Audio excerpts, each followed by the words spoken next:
Weber Spirit 2 E-210 propane barbecue. This is video number 3 in a series that I have done regarding this barbecue since I purchased it, which was in I think February of 2019. I purchased it, did a little video talking about you know, how it went together, some likes and dislikes about the unit, and overall it's held up quite well. I did a follow-up video 18 months after that, which you can see on my channel here.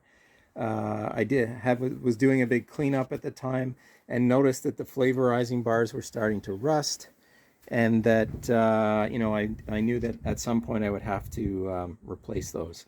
So fast forward to, let's say, early February 2023, I opened it up, which was about a month ago, and noticed that the flavorizing bars were absolutely done. Rust right through them, except for the center one, because of course it doesn't take the heat, because it is a 2-burner unit, so nothing in the center.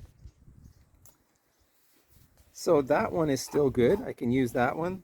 These are chucked, or going to be chucked, I should say, and I contacted Weber online, and you know, I had registered my barbecue. So today 3 new flavorizing bars arrived, because they are 10-year warranty, which I wasn't quite sure if they were going to honor that. I wasn't sure if the flavorizing bars were part of that, but apparently they are, which is great to know, because obviously it looks like they have about a 3 to 4 year lifespan.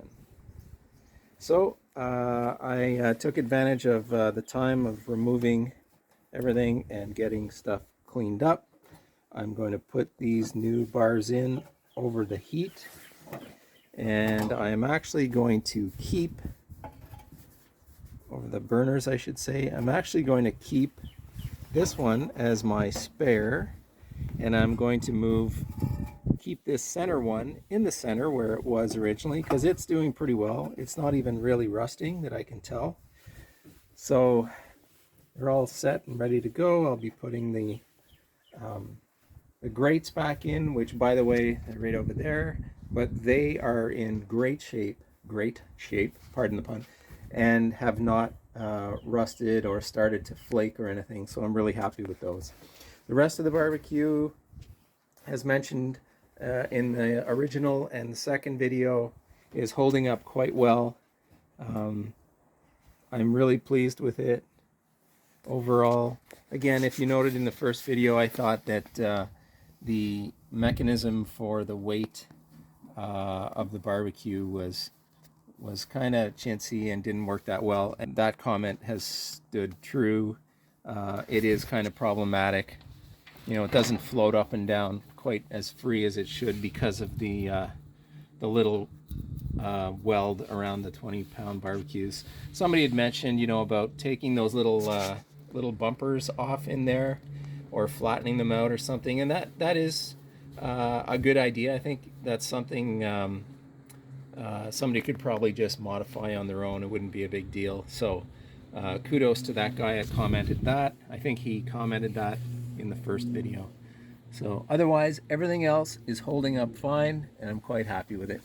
So if you have any questions or comments, feel free to leave them down below, and as you may or may not know, if you've seen my other videos, I will comment back for sure. Thank you, and happy grilling.